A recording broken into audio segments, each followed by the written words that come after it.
So you went out and bought yourself a Prism starter deck. Good job. This hero is very fun. A lot of good cards are in this deck alone. It won't take much to upgrade into a more competitive deck, and we're going to do that for only $50. You can take this deck right here, add a few cards, and then go play competitively at your local armory. I have in this form all the Prism cards that are in this deck. We have the equipment here. The weapon is Iris of Reality. Prism basically is a deck that's going to attack you with auras and with big attacks that have Phantasm.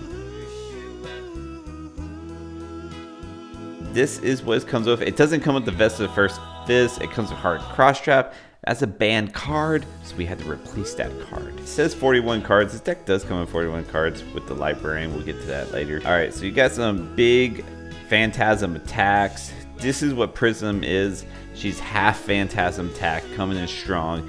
The other half is coming with auras. So here's all our Phantasm attacks, and then we have the auras here. So we got Merciful Retribution, Ode to Wrath, Prismatic Shields, making Spectral Shields, which are auras just as well, and then just a few other cards to kind of seal the deal here. Librarian is a special mentor that will come in the Monarch starter decks.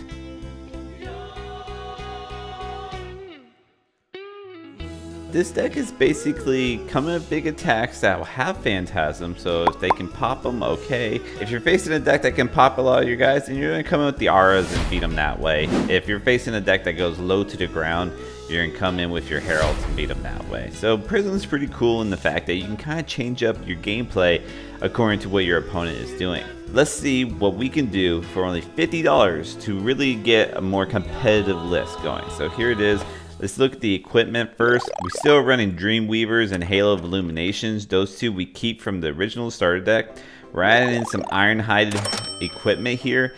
This is just to allow for better blocking. Oftentimes paying one is not a problem because we can pitch a blue to pay for one and then use the other two resources to use Prism's ability to make a Spectral Shield. So it kind of works out with these Ironhide equipment.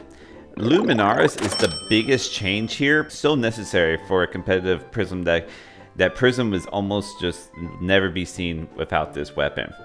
But it says during your attack phase, illusions auras, you control weapons with one attack once per turn, pay 0 an attack. That's pretty cool. Makes all your Spectral Shields attack for 1 really good. But the other great part about this card is while there is a card with a yellow color strip and your pitch zone illusions attacks you control up go again, that would mean your auras will have go again. That also means any of your heralds will have go again. That's just extremely good value. Allows you to go wide and tall at the same time, which is pretty busted, to be honest. And then we're just running a no rune package for when we go against wizards. Prism is amazing against the wizard matchup, and that's why she's having so much success right now, because Icelander is very real in the meta. So if you just take this Prism deck and put in some of these cards we're showing you here, there's a good chance you're going to beat some of those more competitive guys, and you only spent $50 to do it. All right, let's get into some of the new cards we have. Arclight Sentinel is a new one that we're adding in. It's a pretty hefty cost. It is an aura, but it is an instant aura. Almost all of our cards are instant auras. There's a few that aren't, but when they're yellow, they definitely are. This is Prism Specialization. If Arclight Sentinel is in the arena when an opponent announces attack, they must choose to attack Arclight Sentinel, and it has Spectra, which is a busted ability. Which means if this aura is attacked, that's it. The combat chain closes. Even if that attack had go again, that doesn't resolve. There's no more go again. There's no more action points. That's it. Turns over. Arclight Sentinel is pretty huge in the fact that it says you have to attack this. You can bring it in instantly. Do know that you have to bring it in before they put the attack out. So if they attack and then you put this in afterwards, the attack still targets you or something else, and the next one can target the Arclight Sentinel. So keep that in mind. Keep that in mind. Spreaders in Arms. This is just it's a new card. It's a common, so it's not worth anything at all. But it's really nice because you can pay 1 to block for 4 here. It's a yellow pitch, so allows for our Luminaris to give the go again. And then, like I said, just paying the 1 here and using the other 2 resources by pitching a blue to create a Spectral Shield really works out. The math checks out right there. So that's why we like Brothers in Arms. It's only a 1-of because it's just basically another piece of armor for the most part. Genesis, this is another instant aura that is another majestic. At the start of your turn, you may put a card from your hand to the hero's soul. If it's an illusionist card, you create a Spectral Shield token. If it's a light card, you draw a card. Let's get into what that means. So this is a light and illusionist card. So that means if you have Genesis out and you put an Arclight Sentinel into your soul, then you not only get a Spectral Shield token, but you also draw a card. The learning curve for Prism is pretty high. It is a very tricky deck, and we're starting to see why. But it's a deck that if you put time into, she's one of the most busted heroes out there. So if you're liking the way she plays, if you like her playstyle, it's worth putting time into because she's very good. Let's get into Haze Bending. This is an aura that's not instant speed. It is a blue pitch aura. Once per turn effect, when Haze Bending or another illusionist non-token aura you control is destroyed, create a Spectral Shield token. So our Spectral Shield tokens are token auras. But our other auras like Genesis, Arclight Sentinel, and even Haze Bending itself is a non-token aura. So if any of these get destroyed, and they all have Spectra, by the way, so that means the turn is ended. So if anyone devotes an attack to destroy this card, then you get a Spectral Shield token, which is really cool. It's really nice. Kind of like places itself. It also like kind of deters them from attacking you or attacking your auras, which can be good. Here we got Merciful Retribution. This is in the starter deck as well as just a 1-of. But we want to bump it up to 2 here because it's a very good card. Another instant aura. Whenever an aura or attack action card you control is destroyed, deal 1 arcane damage to target hero. If it's a non-token light card, you put it into that hero's soul. So this deals a bit of arcane damage, which oftentimes against Prism, they won't bring in anything to prevent that damage. So no arcane barrier. And then also, you put a card into your soul, which is very, very nice. So this is a very good card to be able to flash in before damage effects happen. It's kind of nice in that regard. We got Ode to Wrath. This is another one that we have a 1-of in the starter deck that we're adding it to 2. Whenever a source you control deals damage to an opposing hero, they lose 1 life. So that's really good. And in illusion attacks, cards you control have go again. So this is the second part, you know, because of our weapon, it's not as essential. But, you know, maybe we don't have a yellow pitch in our pitch zone. This will still give our illusion attacks go again, which is very nice. But this is really where you're at. This is where you keep this card because they lose 1 life. That includes Merciful Retribution. That means you can deal basically 2 arcane damage, which is insane. Parable of Humility. This is only a 1-of in this deck. This one has attack action cards controlled by opposing heroes have -1 while attacking and defending. This is more for those go wide decks. So you put that out there because basically you're making all their attacks 1 less, which is pretty big. Also, it's pretty good to note that when they have 1 less power, or if they have 6 power card and they're trying to block one of your heralds that have Phantasm, well, this card makes it only have 5 power, so it does not break the Phantasm. Passing Mirage, your first illusion attack each turn loses and can't gain Phantasm, so that's really cool. That means our first attack is just huge. And then Pierce Reality, our first illusion attack action card you play each turn has +2. That's just a 1-of because it's just a bump, but they'll still have Phantasm. But if you get both of these out, then you're coming in with, like, let's say a War-Tune Herald for 9, no Phantasm, costing you only 1 resource. I mean, that's just ridiculous. These blue ones aren't instant speed, and they do take up your action point. So keep that in mind. You probably played them at the end of your turn. But they do block, which is what the yellow cards do not do. So, you know, you give and you take, right? Shimmers of Silver. Once per turn effect, whenever you attack with an illusionist aura weapon, put a +1 counter on it. Our weapons are with Luminaris, any of our auras or our spectral shields. So we can choose what aura we want to attack with first and give that +1 counter. And basically we keep doing it every turn. And if I've won games before where I had like a Pierce Reality swing for 4, right? Because like they don't want to kill our auras because it takes the turn away. It stops the turn. So Shimmers, just being able to have your Pierce Reality just get big, or any aura really, it's huge. It's awesome. Okay, so those are all the aura routes, right? So this is what we play if we're going to be going against Wizard or Guardian or just any deck out there that's only going to be attacking us once per turn. So that's really where we want to be, is the aura route.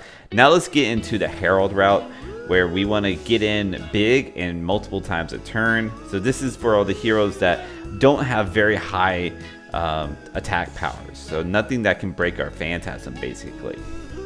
So Herald of Erudition, this is our best card. This is a Majestic that's worth just a little bit, not a lot though.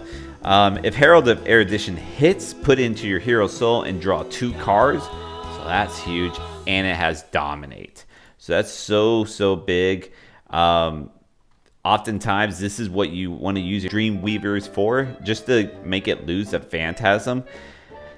Because that's just such a good on-hit ability with Dominate. It's so huge. More than likely, they'll give you a piece of equipment and block with 1 card from hand. But, you know, we have 2, so we can do it again. Herald of Judgment, this is Prism Specialization. If Herald of Judgment hits, put into your Hero Soul, and the defending hero can't play cards from their banish zone until the end of turn. This is good against like Chain, if you have any Chain players out there. Herald of Protection, this one I really like because it's a 2 for 6 that blocks for 3. If Herald Protection hits, put into your Hero Soul and create a Spectral Shield token. So you get to create 1 Spectral Shield token right now. It goes in your soul, in which you can use Prism ability, create another Spectral Shield token. So it's very good in that sense. Herald Triumph, we're only just running the 1 of in the blue. It's just attack action cards have -1 while defending it, so kind of like a Parable of Humility. And it has, you know, if it hits, put in your Hero Soul and Phantasm. That's what all the other Heralds have as well. Okay, and now we got Wartune Herald, which is one of our best cards because it's so cheap. It's a 1 for 7 red, 1 for 6 blue, and even 1 for 5, or 1 for 6 yellow and 1 for 5 blue. It just has Phantasm and it hits, put in your soul, but it's just so cheap, and that's why we really like it. That is our Heralds. That is what we will play against the more aggro heroes, and we'll kind of try to race with them. But we're not a very aggro deck. We're very technical. We're very, you know, we're going to do things. We're going to kind of be weird, and we're kind of going to make auras, but we're also going to attack you big, and we're also going to make spectral shields. So this deck kind of goes everywhere, right? And that leads us to our last bit of cards here. We got Oasis Respite. Pay 1, prevent next 4 damage. Again, you pitch a blue, pay 1 there, and then you make a Spectral Shield there. You got Sink Below just to stop big damage. Soul Shield the same way, except this one goes in your soul, which is really nice. That All You Got for those little guys. It's a yellow pitch, which is really good. I think that's where a lot of the money went. That and Luminaris as far as the upgrade. But a lot of these cards are like less than $1. So it's pretty good. Get these cards to upgrade because like Prism is such a good hero. Just by far. It's just she takes a lot to learn, and it's because of what all she can do. So keep with her if you really like her, and she'll win you an armory. Now before we go, I want to just show you what you can do to like get into the high echelon tier Prism decks. How you can just like go to a Calling or Battle Hardened, how you can take this deck and turn it into that. So let's get into the competitive. Let's get into the big bucks. We're at $720 here, which is quite expensive. Ultimately, I'm gonna go over this deck here real quick. I mean, if you look at it, it's almost all the same. Here's a new card, Miraging Metamorph. 1 for 7 Phantasm. If it's destroyed, create a token that's copying the aura you control. I mean, that could even be a token of Genesis, so it's pretty insane. No one really wants to block a 1 for 7 if it does that. Yeah, that is the only new card we are adding. But now, this is where the most of the money is, right here. Arcanite Skullcap's a bit cheaper now. Now that there's a non-foil version.